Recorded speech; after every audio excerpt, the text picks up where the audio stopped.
जाओ ये कांटे मोहम्मद के दरवाजे पे बिछा दो। उसके दर्द में ही मेरी राहत है। मगर वो भूल गई अल्लाह सब देखता है। ये जुमला उसी औरत का था, उम्मे जमील, जिसे कुरान ने जहन्नम की औरतों में सबसे पहली कतार में खड़ा किया है। कुरान मजीद में सिर्फ 2 लोगों का नाम लेकर अल्लाह ताला ने जहन्नम का ऐलान किया। एक अबू लहब, नबी सल्लल्लाहु अलैहि वसल्लम का चच्चा, और दूसरी उसकी बीवी उम्मे जमील, मक्का के सबसे ताकतवर और अमीर खानदान की औरत। चमक दमक, दौलत, हुस्न, सब कुछ उसके पास था, मगर दिल घमंड से काला और नबी सल्लल्लाहु अलैहि वसल्लम की दुश्मनी में पागल।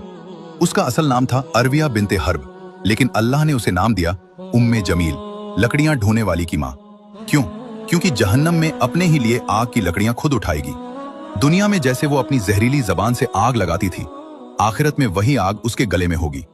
ये औरत अबू सुफियान की बहन थी, ताकत और तकब्बुर की ऊंचाइयों पर बैठी हुई, लेकिन नबी सल्लल्लाहु अलैहि वसल्लम से उसकी नफरत इतनी बढ़ चुकी थी कि हर रात अंधेरी गलियों में चलकर नबी सल्लल्लाहु अलैहि पर के दरवाजे के रास्ते पर कांटे बिछाती, ताकि सुबह जब आप सल्लल्लाहु अलैहि वसल्लम नमाज के लिए निकलें तो उनके मुबारक कदमों में वो कांटे धंस जाएं। उसकी जबान जैसे किसी की जिंदगी जला दे। बाजारों में खड़े होकर लोगों के सामने नबी सल्लल्लाहु अलैहि वसल्लम का मजाक उड़ाती, आपकी तौहीन करती और अपने शौहर अबू लहब के दिल में नफरत की आग भड़काती रहती।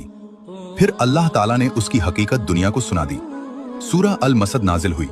अबू लहब और उसकी बीवी दोनों जहन्नम के अजाब में होंगे। उसके गले में आग की रस्सी होगी। इस सूरत के उतरने के बाद यह औरत 9 साल तक जिंदा रही, लेकिन उसके अंदर का तकब्बुर कभी टूटा नहीं। न इस्लाम कबूल किया, न अपनी नफरत से बाज आई, और अल्लाह ने उसी की कहानी को कयामत तक आने वाली दुनिया के लिए एक इबरत बना दी।